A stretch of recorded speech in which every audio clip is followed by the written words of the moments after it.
સુરત શહેર પોલીસે એક મોટી કાર્યવાહીમાં આંતરરાષ્ટ્રીય બજારમાં મૂલ્યવાન ગણાતા પદાર્થ એમ્બરગ્રીસ એટલે કે વ્હેલ માછલીની ઉલટીની ગેરકાયદેસર હેરાફેરી કરતા આણંદ અને ભરૂચના કુલ 8 લોકોની ધરપકડ કરી છે। પકડાયેલા આરોપીઓમાંથી કેટલાક વિદ્યાર્થીઓ પણ હતા। તો તરતા સોના તરીકે ઓળખાતા પદાર્થનો ઉપયોગ દવા, અત્તર અને પરફ્યુમ બનાવવામાં થતો હોય છે, જેનું વેચાણ ગેરકાયદેસર છે, જેની આંતરરાષ્ટ્રીય બજારમાં 1 કિલોની કિંમત 1 કરોડ જેટલી થાય છે। ઉમરા પોલીસને બાતમીના આધારે ઘટના સ્થળેથી એમ્બરગ્રીસ વેચવા આવેલા 8 લોકોને ઝડપીને સમગ્ર મામલે ગુનો દાખલ કરી વધુ તપાસ હાથ ધરી છે। સુરત ઇન્ડોર સ્ટેડિયમ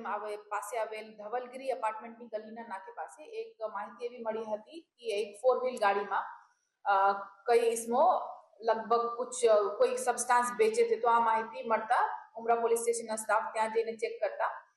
જે વેલ મછલીના ઉલટી છે, જે એમ્બરગ્રીસ કહેવાય, આ સબસ્ટાન્સ મળવાની તક મળી અને લગભગ 8.773 કિલોગ્રામ જેટલા મુદ્દામાલ કબજે કરવામાં આવ્યા અને આ ભારતીય નાગરિક સુરક્ષા સંહિતા 106 ને અંદર કબજે કરીને સાથે સાથના જે 9 આરોપી હતા તેને કબજે કરીને અને 2 ગાડી, એક 4 વ્હીલ, એક 2 વ્હીલ અને 9 મોબાઈલ એટલા મુદ્દામાલ જેની કિંમત કુલ 8,88,43,000 ની ગણી શકાય કબજે કરીને ફોરેસ્ટ ડિપાર્ટમેન્ટને કાલે સાંજે હેન્ડઓવર કરી દીધા છે અને આગળની કાર્યવાહી ચાલુ છે।